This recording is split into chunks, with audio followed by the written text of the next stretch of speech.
Go ahead and call the meeting to order. The first item is to approve the agenda. I do have a request that someone make a motion to amend the agenda to add a discussion on an invasive and exotic plant removal contract for pinnacle packing. I'll make that motion. Go ahead, amend the agenda. To amend the agenda, any discussion on that? Any other amendments to the agenda? Can we amend to add the October 26th meet and greet with Mr. Getting over and Pearson? I think we wanted to make that a public announcement. Okay, you need a separate motion. Okay, let's vote on Ben's amendment. Sorry about that. Okay, we have a motion to amend the agenda to add a discussion on invasive exotic plant removal contract with Park. All those in favor? Aye. Okay. Yes, and then make a motion to amend it. Yeah, all right. A motion to amend the agenda to discuss the meet and greet with Commissioners Newman, Gainey, McPherson, and Walter on October 26th. Okay, we have a motion, discussion on that. All those in favor? Okay, so add those items 12 and 13. So now I need a motion to approve the amended agenda. I'll make that motion. Okay, any further discussion? That, all those in favor, say aye. Aye. Okay, the agenda passes. So now we just need a motion to approve the consent agenda. It's presented in your packet unless there's any questions or things requested. I'll make the motion, we approve the consent agenda. Any discussion? All those in favor? Aye. Agenda passes. Now we have public comments. We have one person signed up, Luther Jones.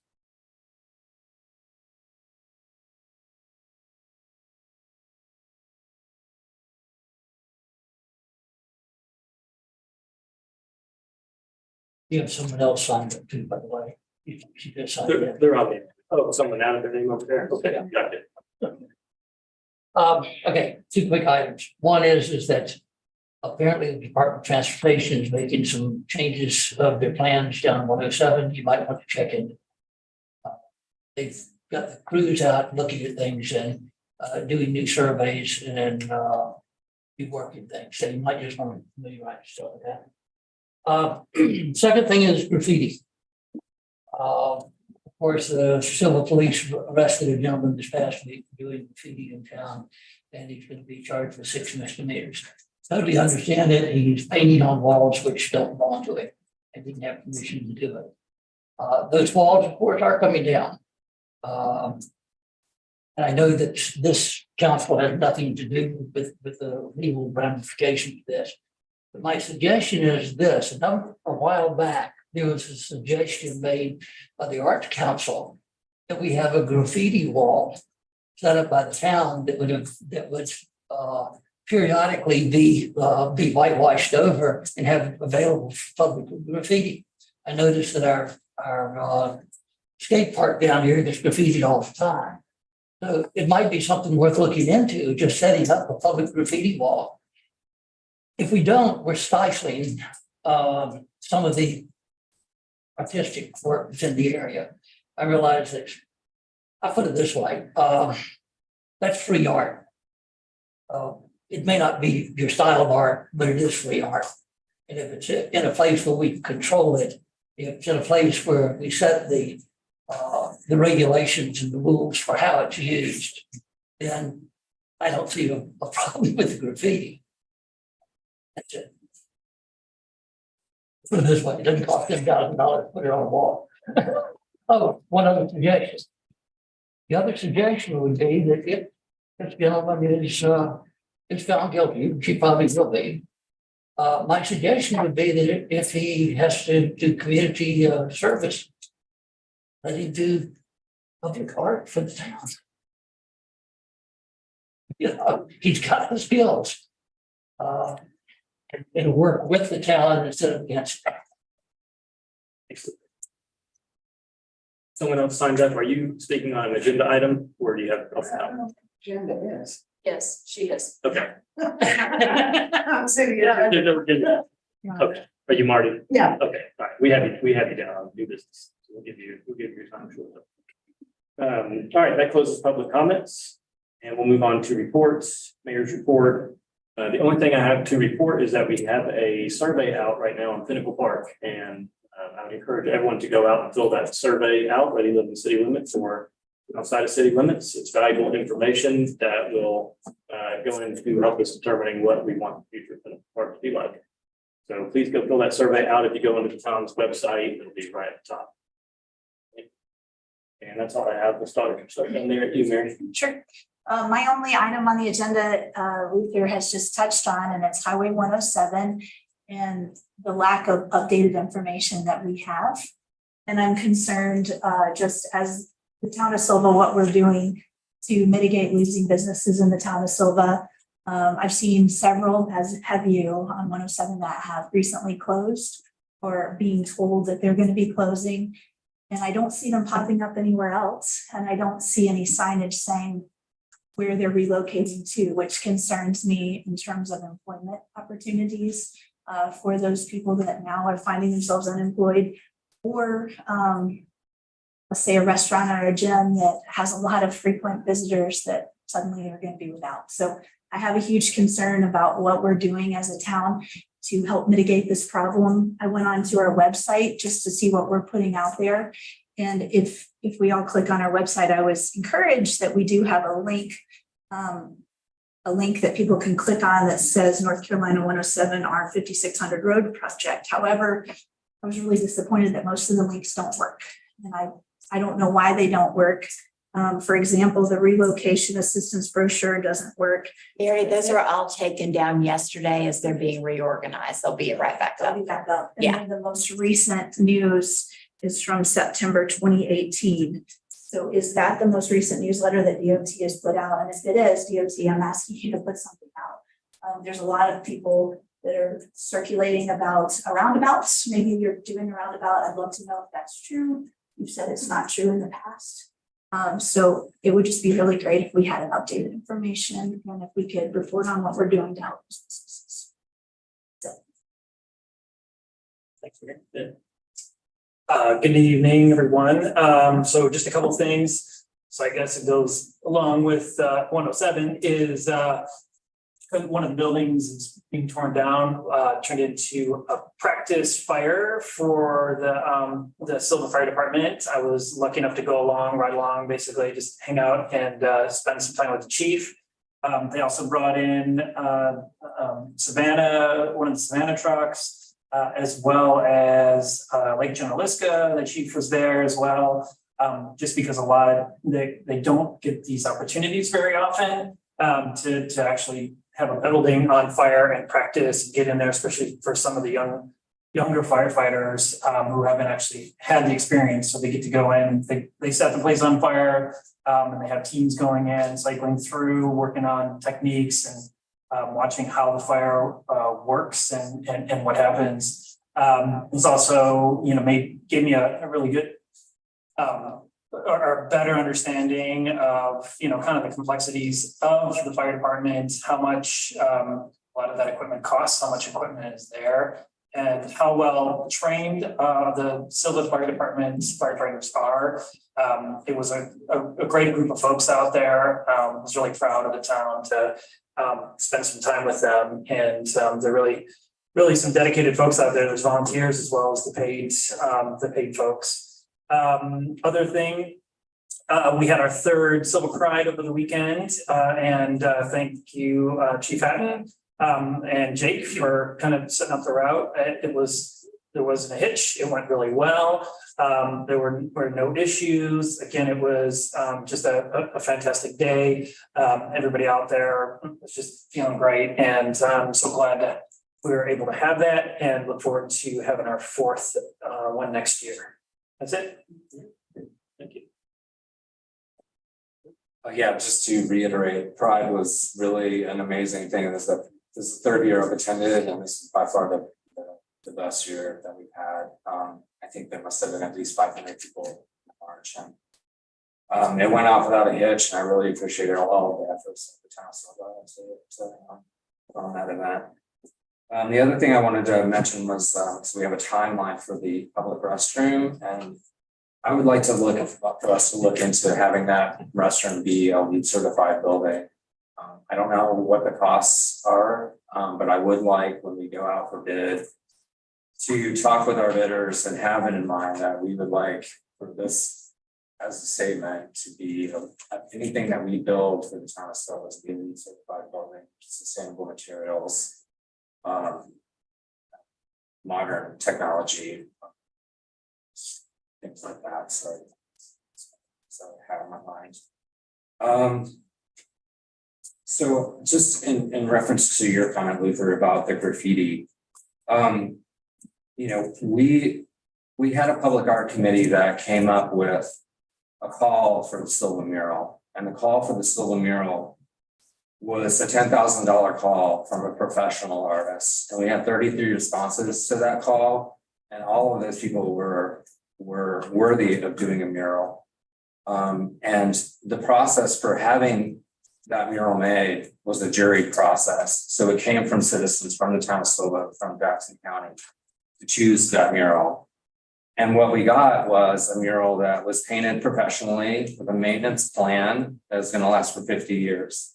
So if you break that down by year, the cost for that mural is quite inexpensive. I thought that by doing I thought that by doing that we were setting a standard for what the town of Sylva was going to present. And it turns out that lately that has not been the case. We've seen a lot of graffiti around. We've seen a lot of new murals that aren't done by the town of Sylva, and that's great. I love that. But the projects that we support, I would hope that we would be paying professional artists to make professional murals and paying them what they want. And it's fine for Glover to do graffiti. And I think it's, the response from the community has been really positive and sort of like in his favor. And that's how it should be. But you can't, like you said, you can't go and spray paint private property. One of the bonuses from the skate park that we saw is that you can go down to the skate park and do that and legally tag those walls. So you can go down there regularly and see the things change. So there is a place in Sylva that actually not official, but you can. Kent doesn't mind if you paint those the pylons for the old railroad depot. So just to throw that out there, I think it's really nice that we're having a conversation about art. No matter what it is, I think it's great that it's in the news, and I love that we're all talking about it. Clarify real quick, the graffiti is allowed on the skate park, not the building. Not the building. So definitely don't think that's. Now, that is a very beautiful big wall that we would love to see a mural on. But again, it's going to be a mural that's professionally produced by a professional.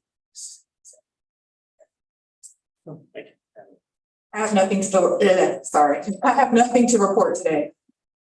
Commission reports, the manager's report. Good evening. We still have a maintenance technician position open in Public Works. As far as the restroom, the contract is scheduled to come before the board October the 12th for approval, and we hope construction to begin mid-November. I attended the Western North Carolina Managers Association meeting last Friday in Cullowhee. It was great to host the city and county managers from the western part of the state, Hickory West and Jackson County.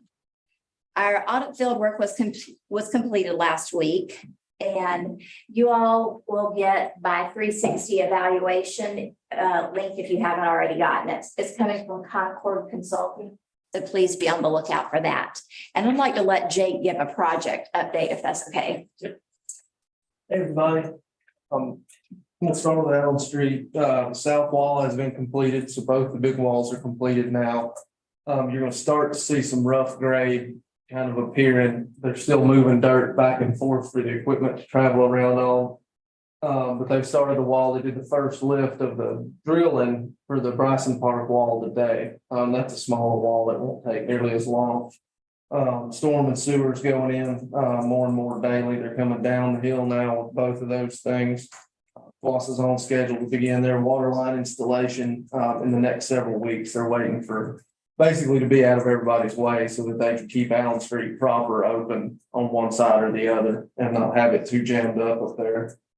And once all lines or the walls and utility lines are completed, the slope will come back to final grade. And additionally, that project is currently on time. Downtown bathroom is out for bid right now. So it's been advertised for 7 days. There'll be a pre-bid meeting Monday, September the 18th, at the site, and that meeting is mandatory for any bidder. Open bid, or the bid opening will be October the 10th at 1 o'clock. Utility relocation is already underway. You may have seen Frontier down there moving some stuff around already. Like Paige said, we're hoping to be under contract by the 20th. That will depend on bid response. Bridgeport Equinox is finalizing the bid package currently. Paige and I actually received it late this afternoon. We haven't had a chance to review it yet. We'll be looking at that first thing in the morning.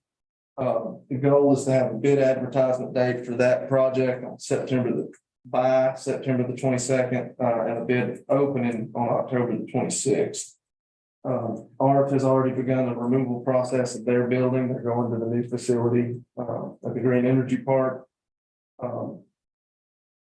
As we discussed previously, but as a reminder, this project will commence its conclusion of the Pottery Festival and be completed before the green up the mountains the following April. Any questions? How long is that bid? How long is the bidding on Bridgeport stay open for?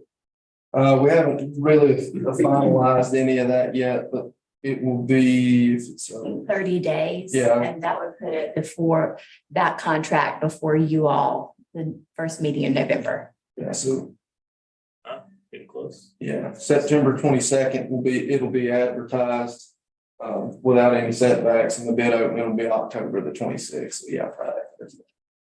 Can you tell us where the bid is available to be viewed? They'll be in sealed bids. They'll come here to town hall and we'll open them all at the same time, and that'll be a public bid opening. Or how do they know to bid? It's advertised in the paper. Mhm. Sylva. Yes. Mhm. So here. Can you probably send them to? And Odell is reaching out to, or the architect. So Odell in the case of the bathroom, Equinox in the case of Bridge Park, they're sending it out to interested parties. A lot of big projects and everything's moving along really well. That's good. So you said there, September 18th is when you're gonna meet with potential bidders for the bathroom? Yes. What This does that Monday. meeting look like? Like, is it? Like, what if 10 people want to show up and bid? You're just gonna explain the project to everybody? Yeah, that's so that every bidder, every prospective bidder has a transparent opportunity to ask questions. And then depending on attendance and the questions asked, Odell will issue an addendum, change the bid documents around. That's a part of the state statute for open bid laws. So it's for transparency's sake, so that everybody interested can ask and receive questions and the same answers. Is that on site? You said Yeah, that'll be at the depot at site. the depot. Gotcha. Is that like anybody can just walk up and watch, or is it kind of a closed off thing, or how does that work? Public street. Right. I mean, yeah, we're not closing the street. No, that's what I mean. Yeah, but you're not. I mean, it's in response to a public bid advertisement, so Yeah. anybody can attend. I Yeah, I'm just there. don't know why you would. It's Yeah. not a prospective bidder. Yeah. Which is interesting.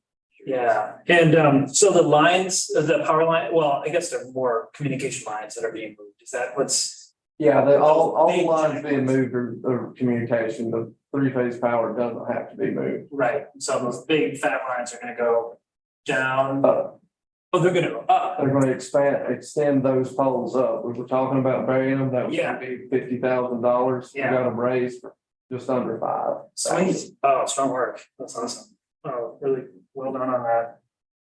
I mean, it's a bummer for the skyline, but whatever, that's all. Skyline's pretty jacked up. Yeah, That's the exactly. difference. Pretty much. And then just since we're talking about projects, so the redo of the petite bathrooms, where does that fall in with, I mean, I know we don't have anything really concrete yet. At the conclusion of these three. Yeah. The big three. Yes. We're gonna work on funding. We've talked about TDA in the past. If that's the board's pleasure, we'll pursue that again. We'll get it funded and jump on it as quickly as we can at the conclusion of these three. Okay, so once these close, we will start on that one. Perfect. Okay, thanks. Management report, planning board report. Planning board met, reviewed the lighting ordinance. And then you see on the agenda, we want to move the September meeting to October the 2nd.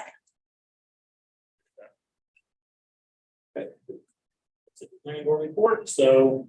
The planning board, did they come up with any recommendations? Not yet. Okay. Okay, moving on to new business.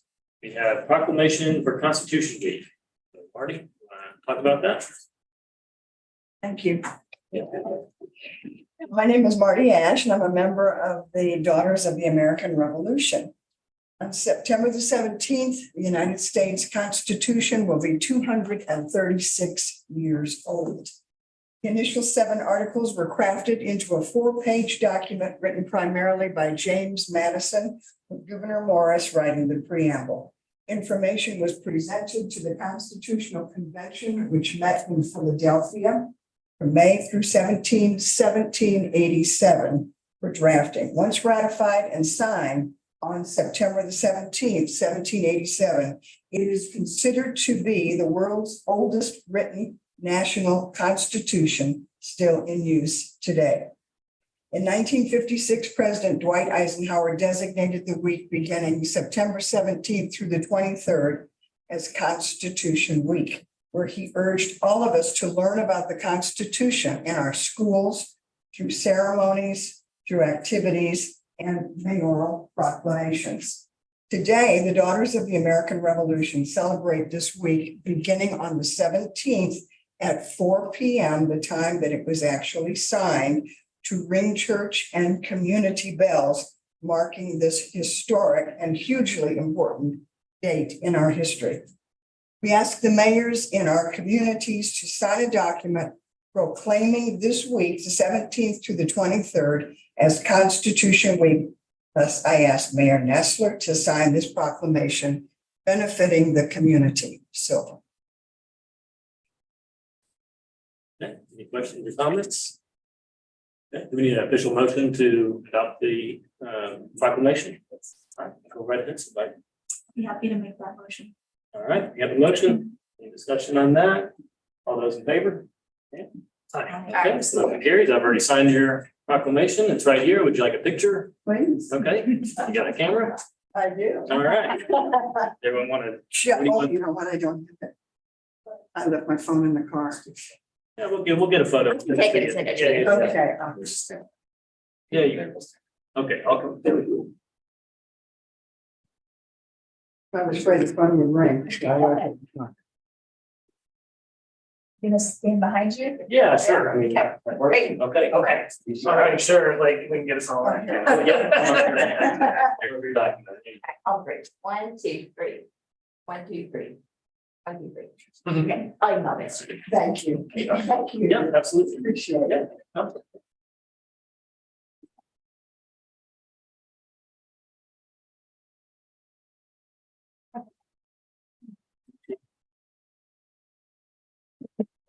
Constitution Week. All right, up next, NC Governor's Highway Safety Program, local government grant. Is Shannon speak about this, or Chief?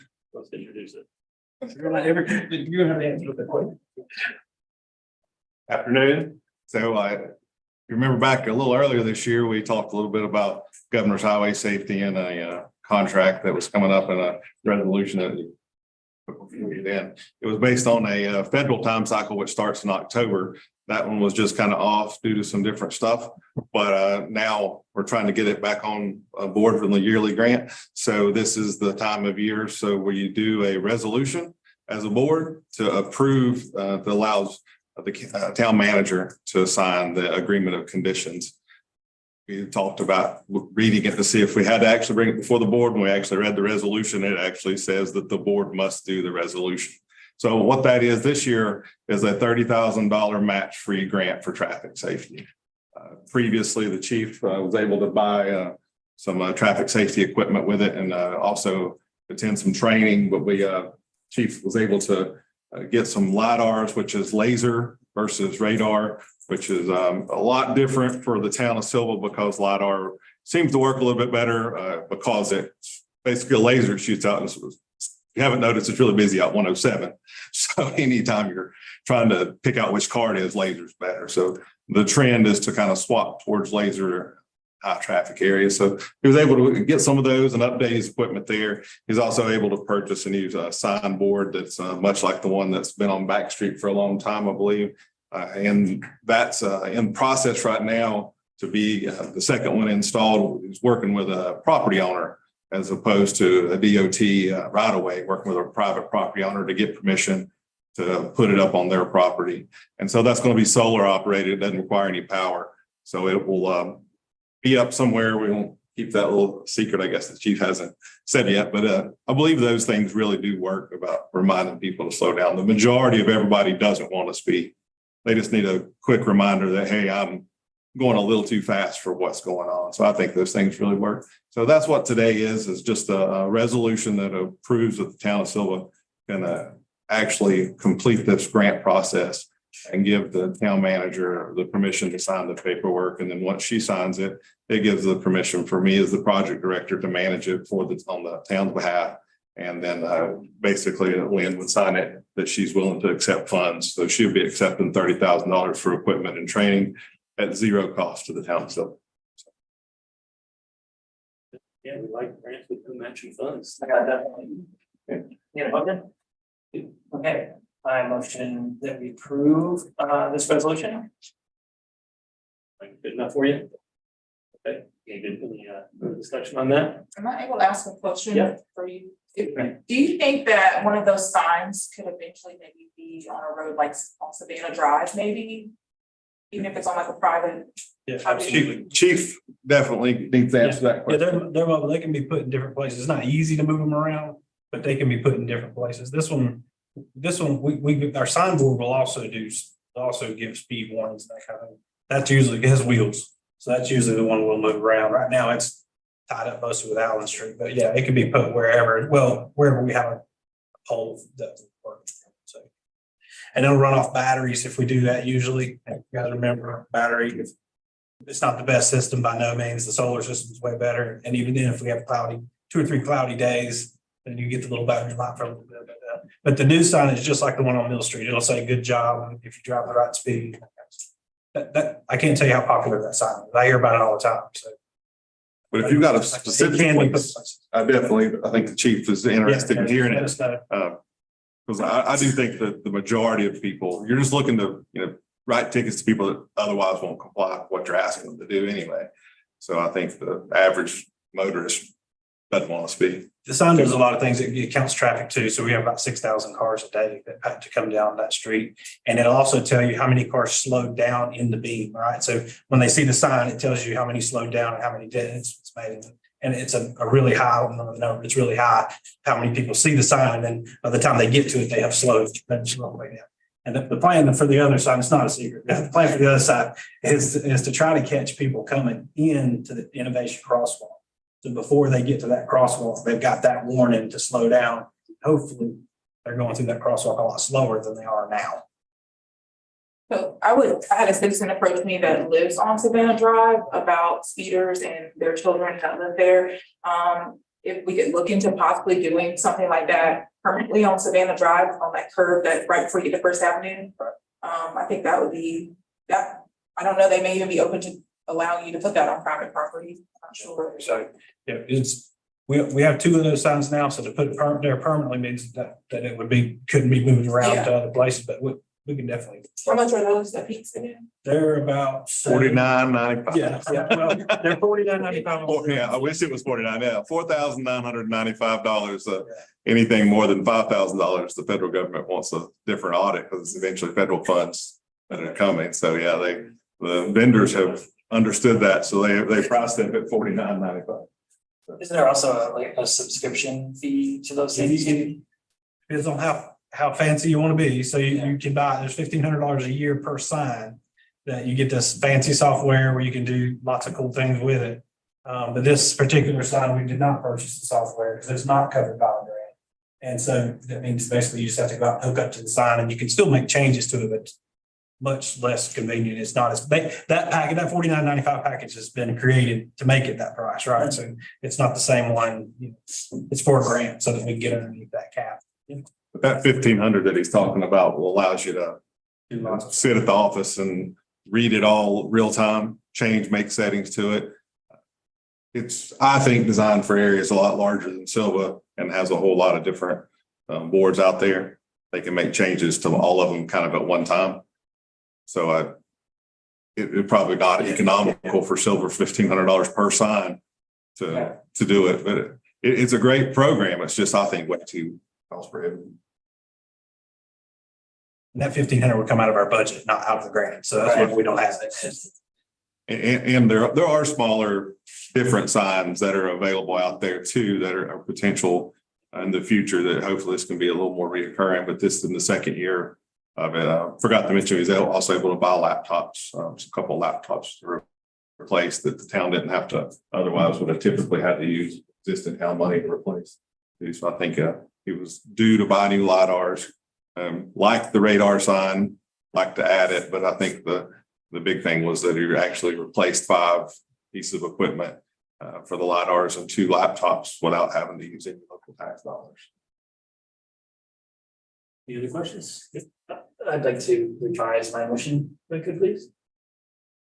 So I'd like to motion that we approve the NC Governor's Highway Safety Program resolution.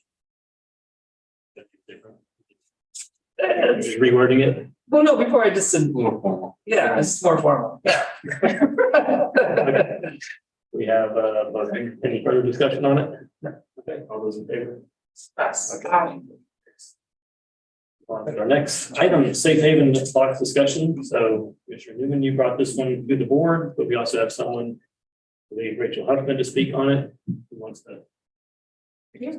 You wanna, Rachel, I appreciate you coming out today. So Rachel's gonna tell us a little bit about the program. She's done a lot of research on this, but this came about.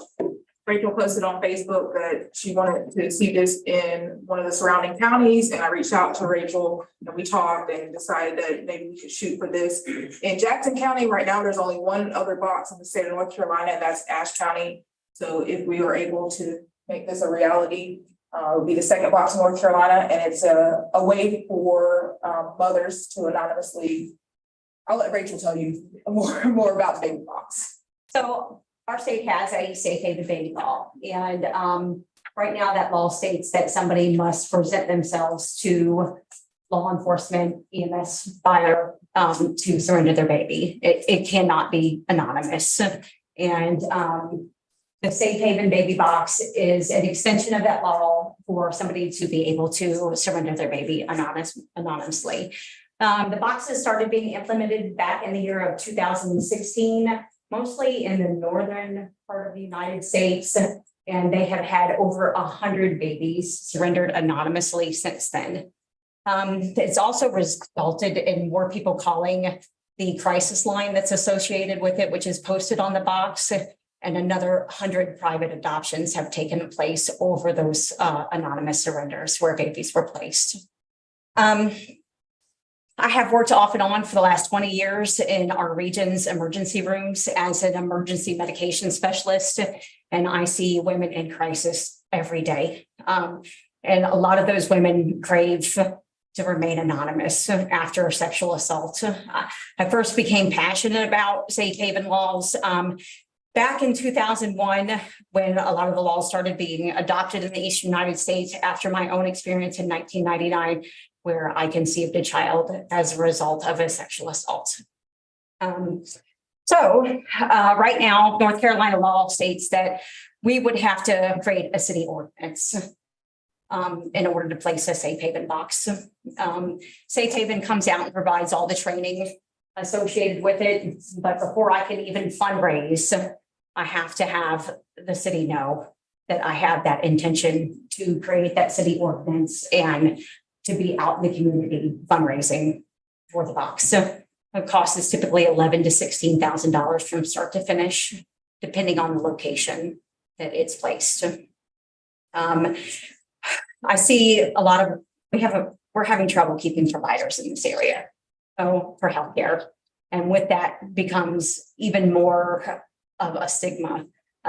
And people become afraid to present themselves to, they don't, a lot of people aren't educated about safe haven and they don't understand. They just fear prosecution around those. And even having a box present allows the opportunity to educate the community and create that gap there.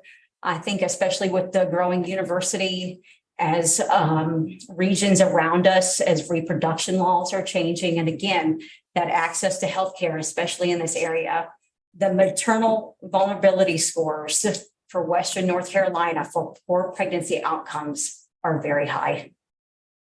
And I think that when you have women in crisis, whether it's from something physical, financial, emotional, that desire to remain anonymous and safely surrender their child is just more prevalent. So I'd like to see that become an option for our community. And I'd like us to be able to set that standard. The state doesn't have a blanketing law right now. And I think until they see communities step forward and create those city ordinances and they see the education that it creates out in the community among their citizens and between hospital workers and our rescue workers, the state's going to drag its feet when it comes to that. And there are quite a few other states that are in that same. And the sheriff in Ashe County, went out on a limb 2 years ago and had that city ordinance created and fundraised for his box and placed it at the sheriff's office. It doesn't have to be at a hospital. It can be located at as long as it's manned 24 hours a day. It could be at a fire station, as long as we have some people there. It can even be placed on the outside of an emergency room where somebody can walk up. I have some materials if anybody would like. Can you be more specific of like a visual, like what that looks like? Yes, yeah. So I think there are some in here. So the box is, let me pull it here. You'll see. Boxes are placed on the outside of the building. There are security cameras both outside the box and inside the box. And also supplies oxygen to the baby, and when an alarm goes off. Inside the box, there is a packet for a surrendering parent to take. They can receive free psychological counseling. As a part of my position with HCA and with my volunteering with Safe Haven, I would also be listed as an emergency contact inside the box. So to take a mother anonymously to an emergency room should she need one. Okay, you can see the boxes here and what they kind of look like. They go through their safety checks for them because they're not deemed a piece of medical equipment. So through the company, they make sure that the boxes are maintained.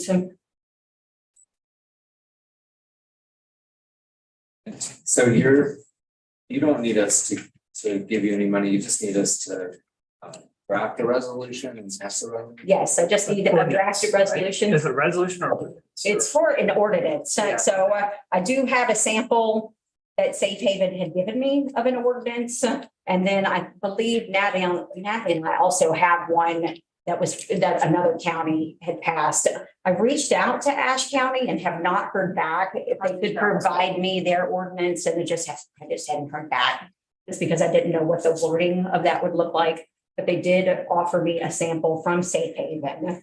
And Safe Haven just didn't want me raising funds in their names without the intention of a baby box being placed. I think what I read about Ashe County is that I think they kind of came in. I think before, I called them and they weren't able to provide it. Sample. I do have another sample from a different out west that I can send out to you, Paige.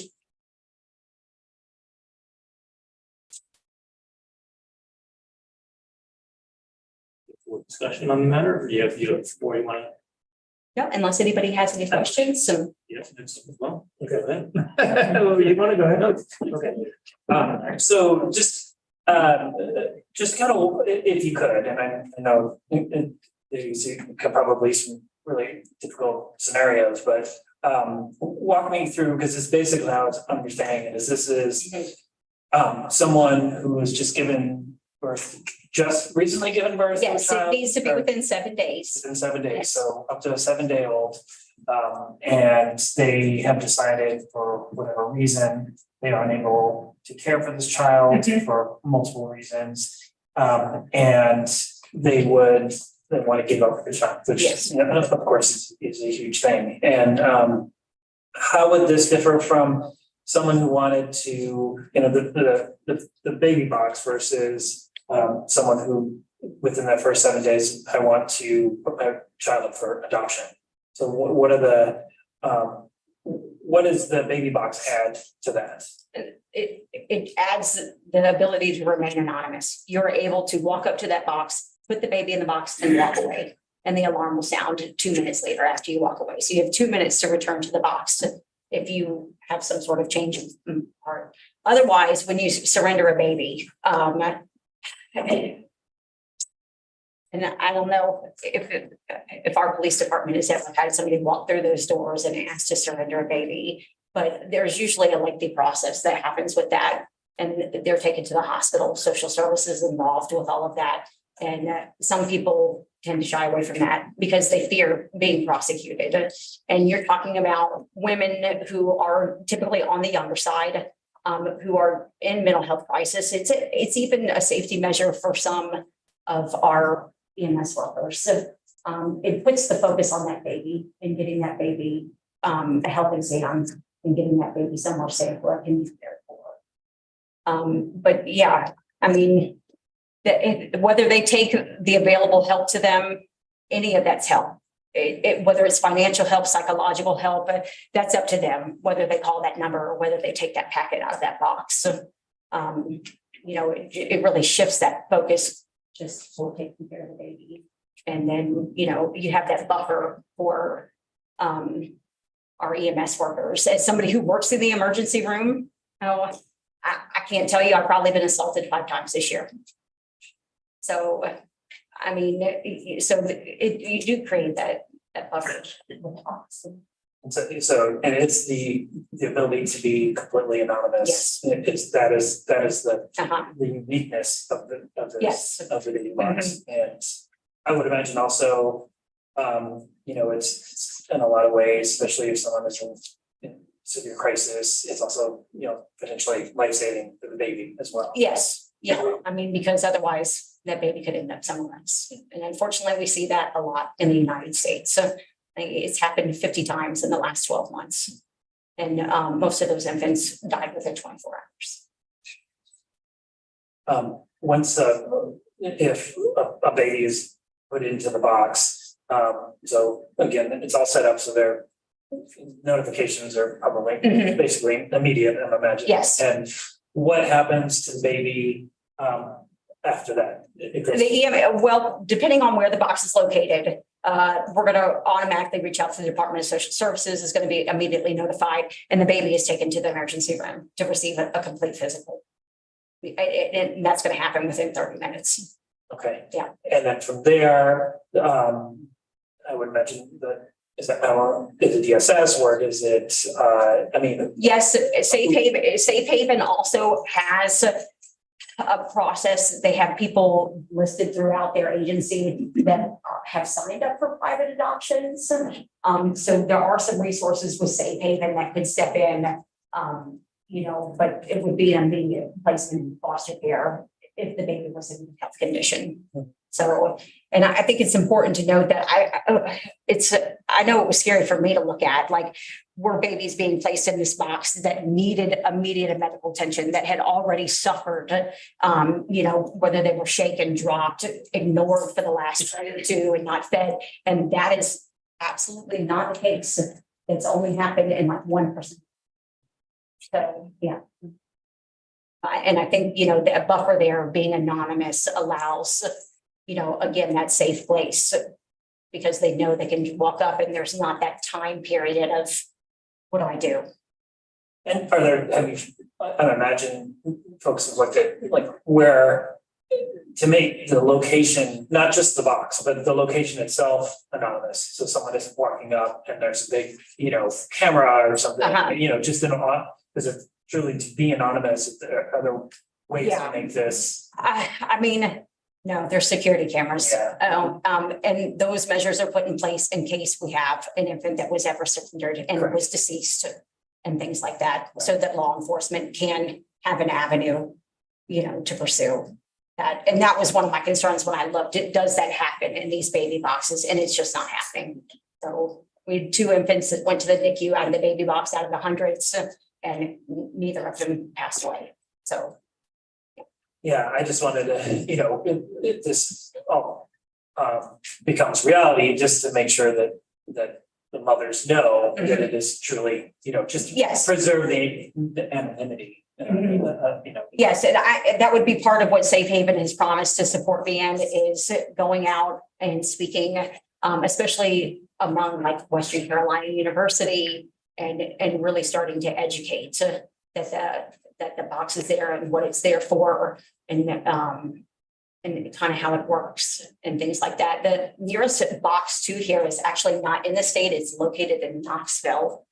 So, and with the social and economic issues that we face in this area, someone driving to Knoxville is too far.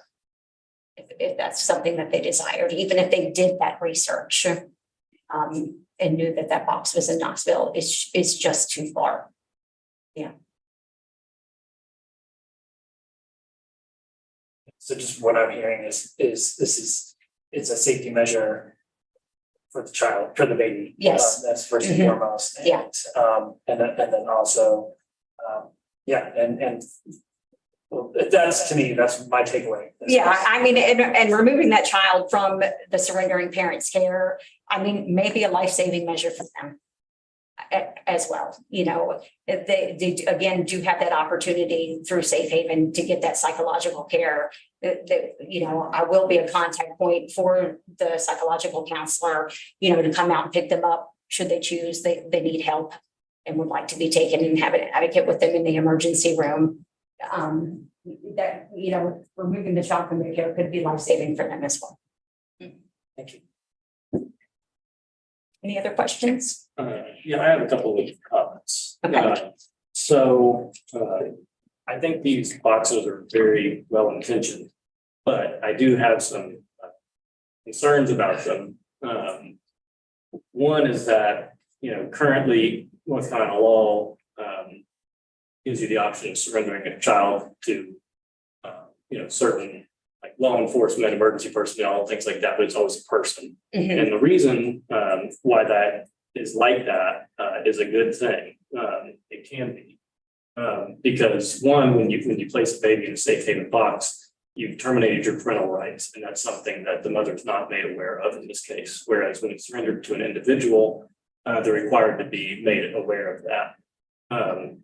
They can also, a public health official can guarantee that the woman's not surrendering her child through coercion. Yes. Which is another problem. I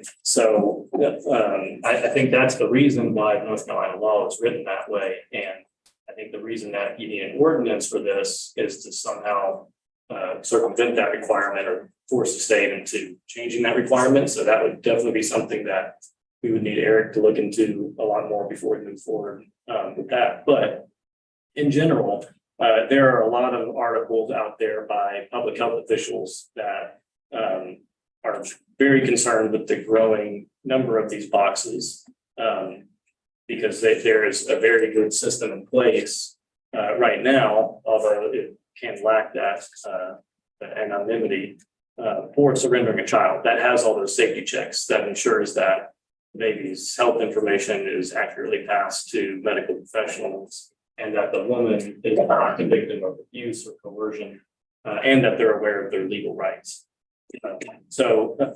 And I know a lot of these, I think the organization is very well intentioned. It is a growing If the hotline is another concern, I looked up the information on the hotline, and I don't know about, organizations or people that manage these boxes in certain locales, but the national hotline doesn't get very good marks from public health officials. It's tends to not give full options to women, including it's essentially anti-abortion, associated with the anti-abortion movement. So I would just urge that we really look at this very closely before the town of Sylva takes a stance on entering, as it is now, if you want to surrender a child or if any issue with reproductive health or public health, it's a county issue. And the county has the resources to manage those things. And this would be the town of Sylva, adding that sort of legal liability to, becomes our responsibility at that point, this box.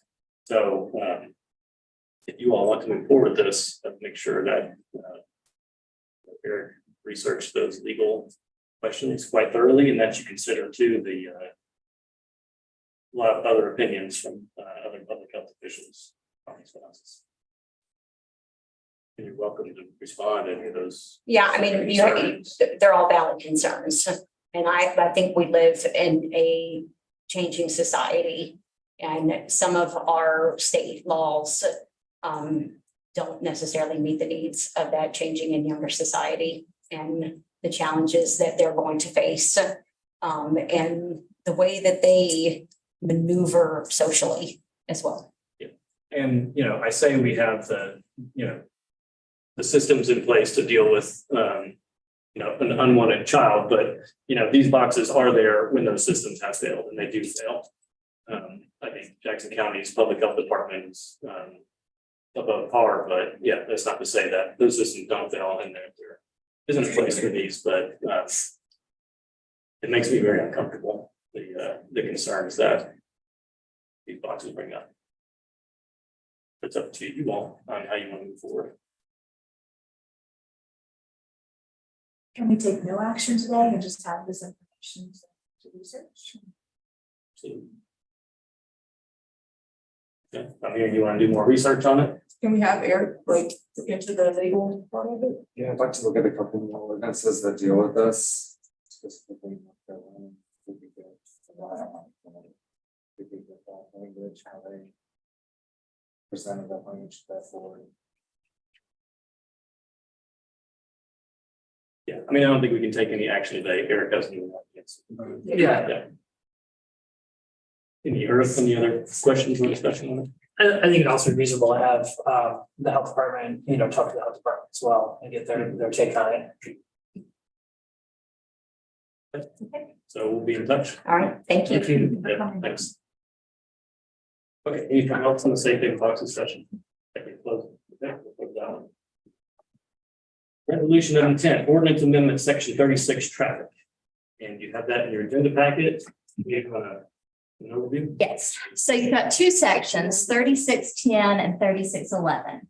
The proposed amendment for 3610 clarifies that people can't ride roller skates and coasters on roads in the section title. And then skateboards are also added in case that wasn't already clear as a coaster or a roller skate in the text of that amendment. 3611 clarifies that the section is for sidewalks. Within the text of that, motorcycles are replaced with wheeled conveyances. And that's in the title. And then within it, the amendment adds that skateboards, roller skates, and wheeled conveyances cannot be used on sidewalk. So the current ordinance also, bicycles are only allowed on the sidewalk on 107, but the proposed amendment clarifies that they're allowed on the 107 sidewalk until a bike lane is erected. Any discussion from the board on that? I don't often see people riding any wheeled conveyance on sidewalks downtown. Has that been a problem, Chief? On the sidewalks. No, I don't understand. I can't think of any complaints that we've had about that. I think we're some sort of a solution to that. Why is this on the agenda? because we're going through the Municode process. Department heads were asked to look at their ordinances, the ordinances that pertain to their departments. And then the police department brought this one forward as one they saw as a whole. I also think it's pretty clear in the ordinance that's stated now that you can ride your bike on 107, so. And it does say that.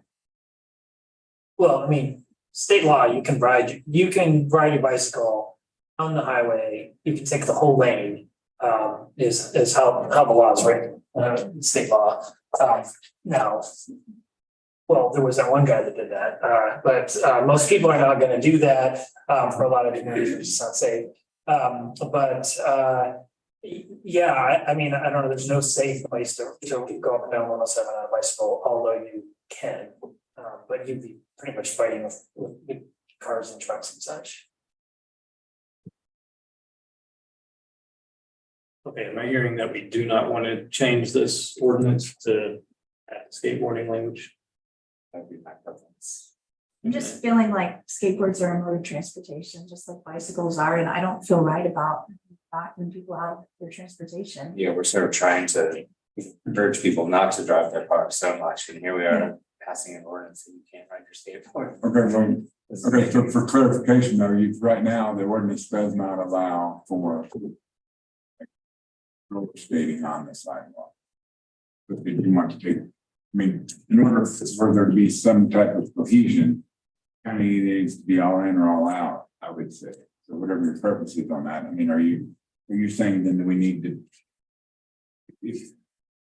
I'm just asking, are you saying that you want it? I would like to see the ordinance be cohesive, one way or the other, whether it's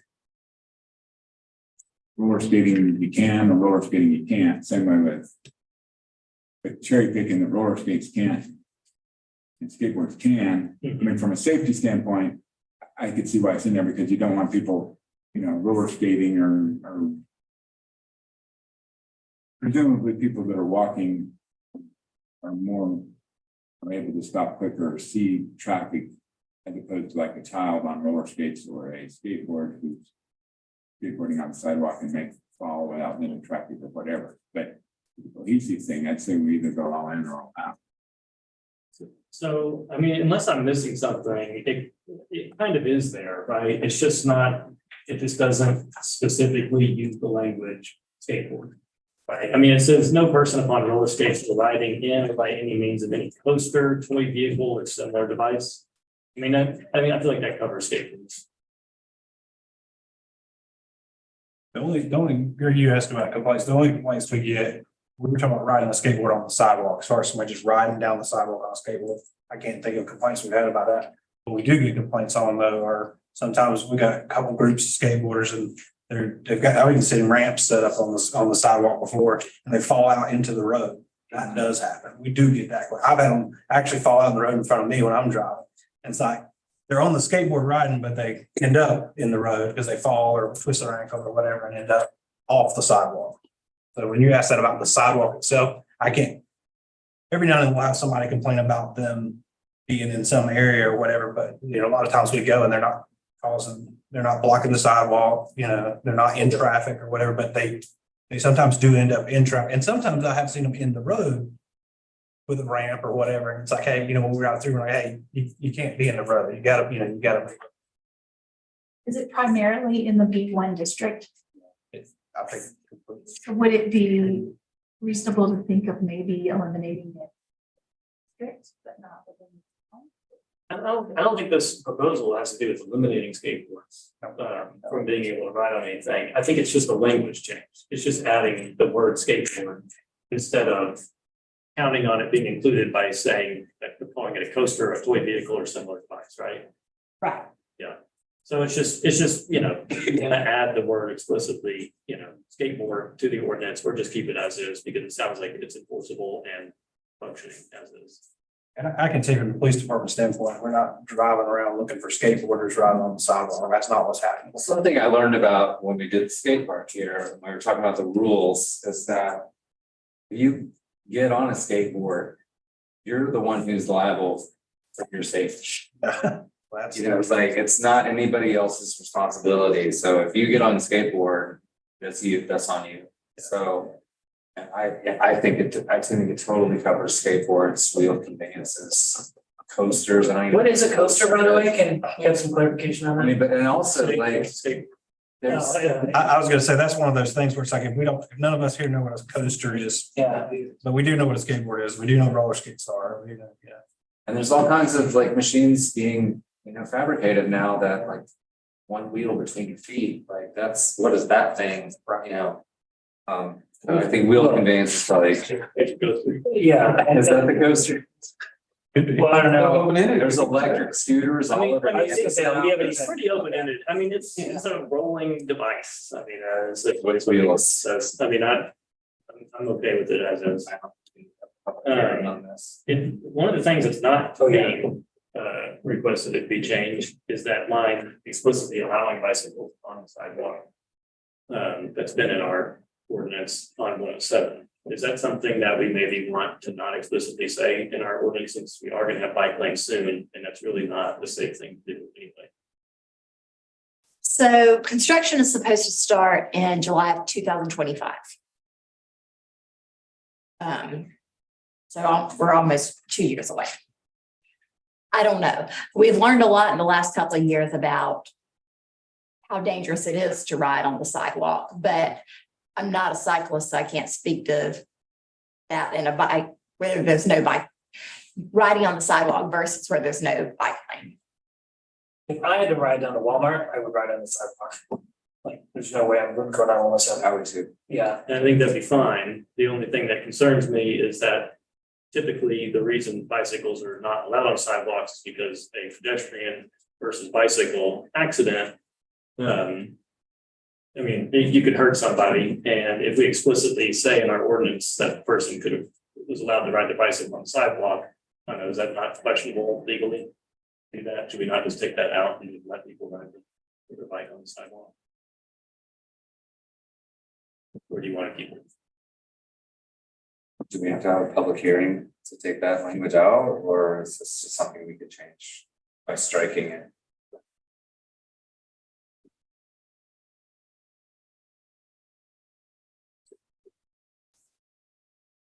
So my preference would be to go, I mean, like I said earlier, as far as going all out, as far as the bicycle 107, if it says, I think a lot of people assume that it's illegal to ride a bike on the sidewalk. As it is. And we actually have it illegal to ride on the sidewalk. So if we've got an ordinance that says it's illegal to ride on the sidewalk, and I like the fact that it's okay on 107 because that's not safe. I guess that's not legal. Yeah, I mean, that makes sense. It's not safe to ride your bike on 107, right? Not like they got caught. Yeah, right. Okay. Exactly. I think it's worth not having a public hearing on this. I agree. That's fine. Save some time. That okay? It's good. Any more on this topic? Right, we're going to close that discussion then, take no action. So do not pass the resolution of intent to have a event street closure resolution is our next item. All right, you have a number of those in your packet. Individual motions. Motion to approve all. I would like to ask a question. Yep. Before we do. When it says times, like I'm gonna use the Western Parade, for example, when it says 6 o'clock, does that mean the road starts being closed at 6 and then the parade is at 7, or how is that? Is that parade at 6:30? We've changed the time on the homecoming parade so many times because of daylight savings time and the date of homecoming. I can't remember on that one. So it said 6 to 7:30. I would say generally, whatever the event time is, we're gonna start the traffic detour at least 30. Before, yeah. Because when you have to, I mean, you can't, if you start it right at the time for like somebody's gotta be block the street, then you're gonna have people, need to start a few minutes early, yeah. It takes a half hour to get most detours set up. So really, shouldn't we make sure we allocate that time in each of these resolutions? I just, working in a small business downtown, I know every year this is like problematic with our patients. Getting to their appointment because we're still open at that time. And it just creates confusion, and I just want to make sure I understand what I'm telling people. For the purpose of asking for road closures, it probably, we're gonna have the road closed, it probably could play that time, but usually we're putting out ahead of time, and Sylva Herald puts out the time frame that we're looking at, just like we just did for. So it's really 30 minutes to an hour before what we're. The Christmas parade is probably more than 30 minutes, just because it's such a big change, and we have to shut down all those side streets. It takes a minute to get it all done. But a normal, like for Pride, we started the detour 30 minutes ahead. I just would ask that there's good communication with business. And also remember when we had the discussion earlier in the year about street closures for parades.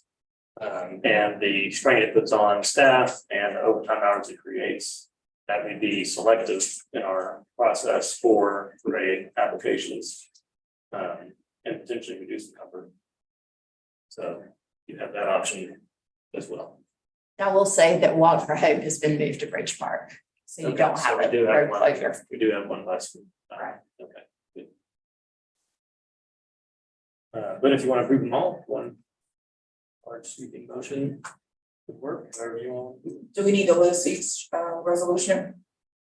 As like to do it as a whole, still read them out? You can just name them. That's Jacob. So, I know you were working on Saturday for the Pride event. Chief, you had quite a few officers. Was all that overtime or? Most of it, yeah, the officers that you saw, would have been overtime. I mean, we had two on duty as usual, but they were taking Two on duty. calls for service that were happening, that happened that either one. Or Going Yeah. to pay for that event. And it's just you? yeah, and next year it'll be more. We'll have to, it's growing, so we're gonna have to ramp up our response to that. Next year it'll be, honestly, next year probably will be an all hands on deck kind of thing. Probably anybody that's not working night shift that night will be working. Just because it's growing, getting bigger. This year, I used the dirt lot they have lots more tents there, all that stuff, so it's just getting bigger every year. And I would anticipate from what I see that it will continue to get bigger.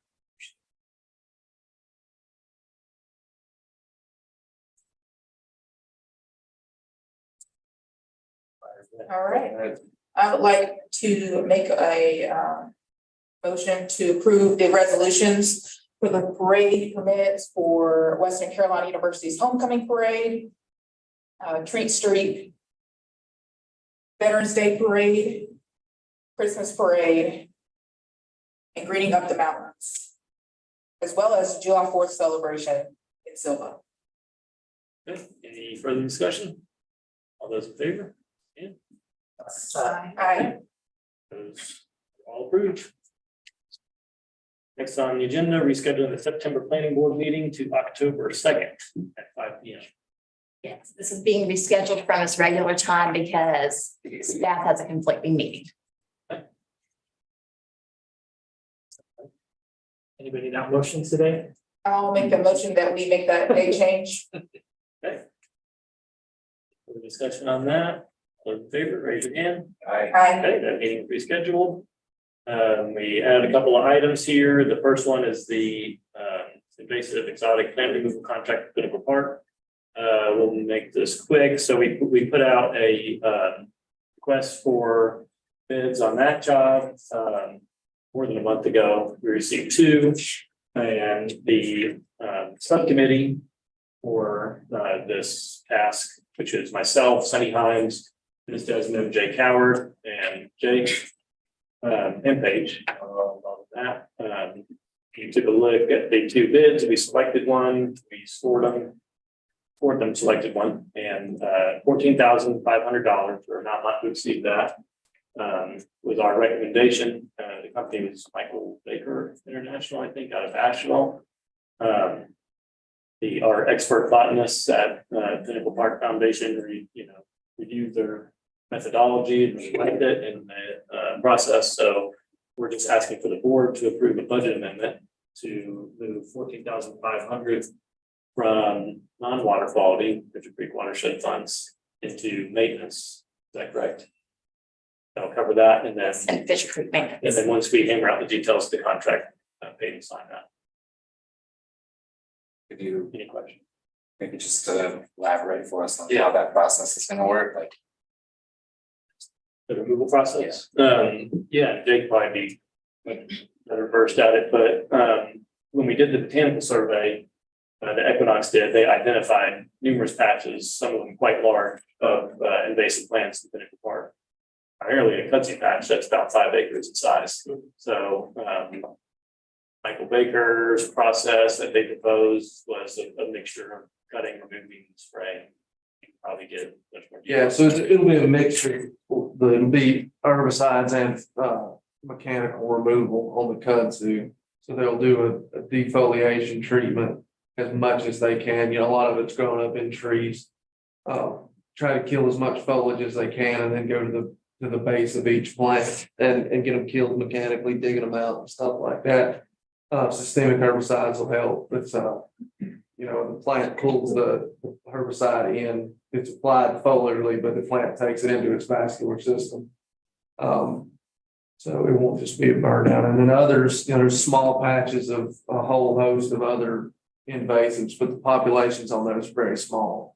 The primary concern and need for selective herbicides would be English ivy. They're just off the little loop trail there at the bottom. And then the large 5-acre kudzu patch, it's basically just right there at the trailhead. It's only, a few hundred yards up from the parking area. That includes their own transportation in and out of the park. Basically, all we have to do is open the gate. They've got maps and shape files of all the locations of all these. There won't be any confusion on that. It won't take up my crew's time.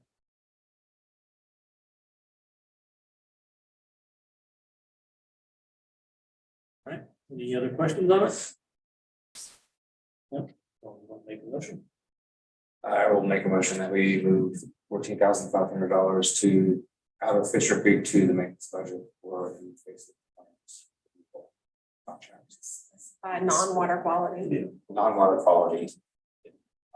Fisher Creek funds. And I just want to say that's gonna, in the long run, that's gonna save us a ton of money. Like we did this 10 years from now and all the same problem. More money.